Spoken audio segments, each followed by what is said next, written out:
काफ़ी देर से इंतज़ार कर रहे हैं, तो मैं इनको इंतज़ार और मज़ीद नहीं कराऊंगा, उनकी कॉल्स लेना शुरू करता हूं। जी, कौन कॉलर हमारे साथ लाइन पर हैं जनाब? स्टॉक एक्सचेंज से मेरा ताल्लुक है। नकवी साहब मौजूद है, इसलिए ये कोशिश की कि उनसे एक बात की जाए।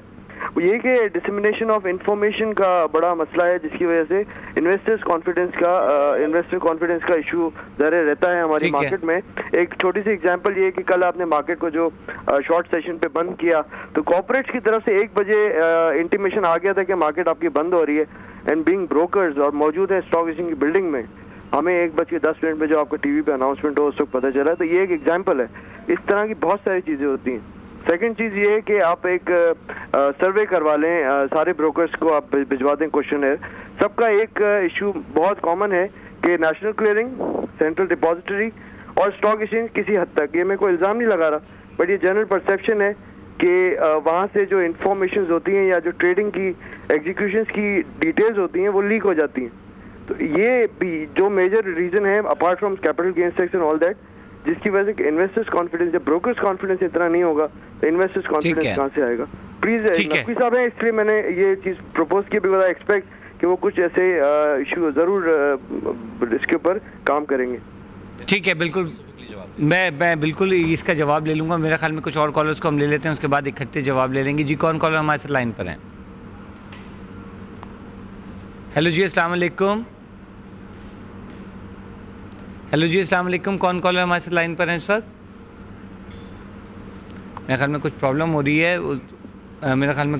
हो रही है, मैं पहले जवाब ले लेता हूं और उसके बाद हम दोबारा से कॉलर्स की तरफ चलेंगे। आप क्या कहना चाहेंगे? मेरे ख्याल में आखिरी कॉलर जो है उन्होंने काफ़ी जो है वो थोड़े से नाराज़ नज़र आ रहे हैं। उनकी नाराज़गी के हवाले से आप क्या कहेंगे? नाराज़गी बजा है। हिस्टोरिकली ये सारा जो इशू है इंफॉर्मेशन डिसमिनेशन का और सही वक्त पे लोगों को इन्फॉर्मेशन मिलने का और एक्सचेंज के अंदर से लीकेज होने का, इसको ख़त्म करना हमेशा मेरा भी अपना मौक़िफ़ रहा है कि जब मैं बाहर था कि ये होना चाहिए। जहाँ तक कल की बात का ताल्लुक़ है तो ये तो मैं बता नहीं सकता कि आपको, हमने 1:05 के ऊपर ये डिसीजन लिया जब हमें काफ़ी रिपोर्ट्स आना शुरू हो गई कि मार्केट के अंदर ये हो रही है। हमने डिस्कशन किया, हम तकरीबन 1:45 से 12 तक ये डिस्कशन करते रहे, 11:45 से कर लेके।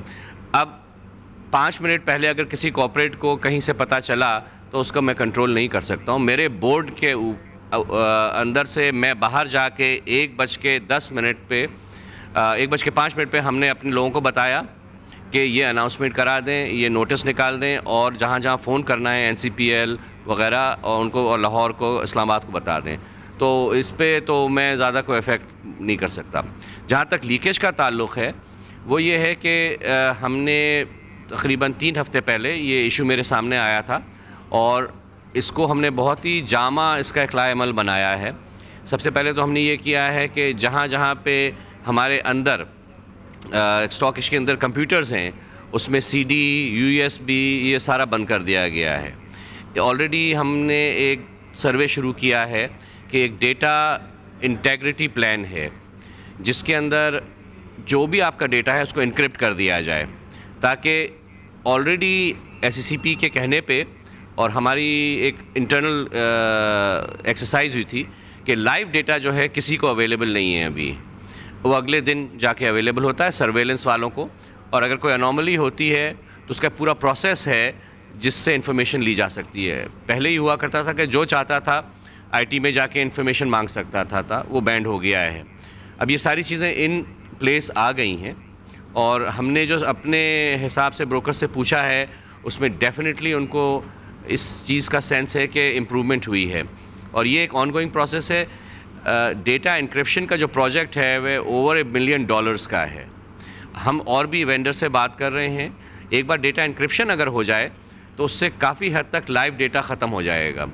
फिर हम एक चीज़ और कर रहे हैं कि एक कहलाती है वर्चुअल डेस्कटॉप, जिसमें आपकी हार्ड डिस्क नहीं होती है, तो अंदर जो काम करने वाले हैं ना कोई इन्फॉर्मेशन सेव कर सकते हैं ना उसको अलग से उतार सकते हैं। जैसे कंप्यूटर ऑफ होता है सारे का सारा मास्टर में चला जाता है। तो इस किस्म की टेक्नोलॉजी ड्रिवन चीज़ें हैं, क्योंकि हमारी जो मार्केट है बेसिकली टेक्नोलॉजी प्लेटफॉर्म है। ठीक है। और इसके अंदर टेक्नोलॉजी इसका आंसर है कि इसको ठीक किया जाए। टेक्नोलॉजी इसका आंसर है। एक हमारी कॉलर हैं जो हमारी रेगुलर कॉलर भी हैं और हमारे यहाँ आती भी हैं, और छोटे जो है सरमायाकारों की जो है हम कह सकते हैं एक तरह से नुमाइंदा नफीसा दादा जो है हमें टेलीफोन लाइन पर ज्वाइन कर चुकी हैं। उनसे हम पूछ लेते हैं कि वो क्या कहना चाहती हैं नदीम साहब से। अस्सलाम वालेकुम नफीसा साहिबा। वालेकुम सलाम। जी, मेरा ख्याल में डायरेक्टली आप सवाल पूछ लें और डायरेक्टली वो जवाब दे देते हैं, मैं बीच में से हट ही जाऊँ तो बेहतर है। तो नफीसा दादा साहिबा, क्या सवाल करना चाहेंगी आप नदीम साहब से? एक तो मैं इनसे ये पूछ लूं, तो ये कल इनके पास एमडी का मतलब होता है मैनेजिंग कमेटी, मैनेज करते हैं कमेटी को, मैनेजिंग डायरेक्टर हैं। अब ये 1 बजे अनाउंसमेंट देते हैं कि हम 1:45 पे बंद कर रहे हैं। इनकी ये ड्यूटी नहीं है रात को एक छोटी सी स्लिप चला दें कि कल स्टॉक एक्सचेंज खुलेगा या बंद रहेगा। और दूसरा ये लोगों ने जो माल एक मिनट मेरी बात सुन लें पूरी। ये लोगों ने जो सीडीसी से माल बेचा था कल उन्होंने, और कल उनको डिलीवरी देनी थी स्टॉक पे और लोग पहुंच नहीं सके, तो ये इनका काम है कि नहीं है कि ये बताएं कि आपकी कोई डेट एक्सटेंड हो गई है या इन्होंने कल की डिलीवरी उधर ही रखी हुई है। और दूसरी ये बोल रहे हैं पोलो ग्राउंड में 1 लाख बंदे आप जमा कर दो, और हम जो लोग जाहिलाना हरकत करें तो हम नहीं करते, तो इसका मतलब है शेयरों की जो मुहिम चली थी वो जाहिलाना थी। इनसे बोले ये स्टॉक एक्सचेंज पे लगाएं ताले, खत्म। और ये जब तक इनकी बात कोई नहीं मानता बंद कर दे, हम इनके साथ हैं। ठीक है, मेरे ख्याल में आपके सारे सवाल आ गए हैं, उनके सारे जवाब भी ले लेते हैं। जी, क्या कहना चाहेंगे नदीम साहब? आपका गुस्सा जो है वो बिल्कुल बजा है। जहाँ तक कल का ताल्लुक़ है, उसमें ये हुआ कि हमने 12 बजे तक ये कोशिश की कि देखें कि यहाँ पे हालात किस तरह हैं, लेकिन और हम बहुत सारे लोगों से बात कर रहे थे, जिसमें बैंक भी शामिल थे जहाँ पे क्लियरिंग होती है, NCCPL भी है, और हम पुलिस वालों से भी बात कर रहे थे। तो तकरीबन 12:30 पौने 1 बजे एहसास हुआ कि ये सिचुएशन और ख़राब हो सकती है, क्योंकि 3 बजे अल्ताफ़ भाई की एक स्पीच आने वाली थी और ये नहीं पता था कि उसके बाद क्या रद्द अमल होगा।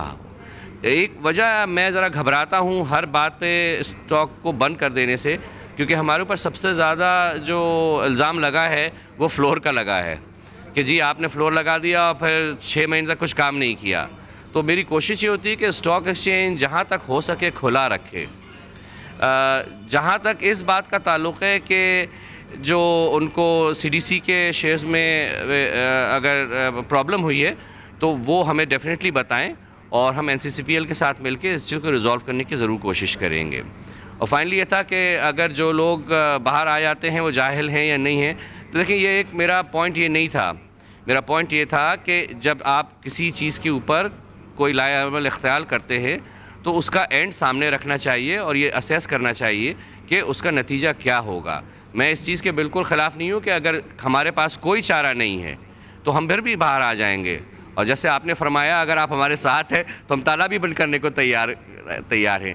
लेकिन ये कि हमें जहाँ तक कोशिश यही करनी चाहिए कि अगर हम इस डेमोक्रेसी कहते हैं और डेमोक्रेसी को चलाना है तो डेमोक्रेटिक तरीक़ों से हम चेंज लाने की कोशिश करें। ठीक है। अच्छा सर, मेरे ख्याल में कुछ और इम्पोर्टेंट सवालात हैं, वो मैं आपसे डायरेक्टली करना चाहूँगा। एक तो ये कि आपने कहा कि जी डेमोक्रेसी के हवाले से और बड़े डिसिप्लिन तरीके से आप चाहते हैं कि अपना एहतजाज कराएं। मुझे एक बात बताएं कि यहाँ पे काफ़ी सारे जो इन्वेस्टर्स हैं वो कहते हैं जनाब हम एप्लीकेशनें दे दे के थक जाते हैं कराची स्टॉक एक्सचेंज में, जिन लोगों के पैसा फंसा हुआ है उनको कोई जवाब नहीं दिया जाता। फिर यहाँ पर कुछ लोगों ने मुझसे ये भी शिकायत यहाँ पर की, आप ही के लोगों ने, कि जनाब एक्सेस जो है डायरेक्टर्स के पास आप तक का एक्सेस जो है वो काफ़ी ज़्यादा मुश्किल होता है, जो हर्डल का सबब बनता है।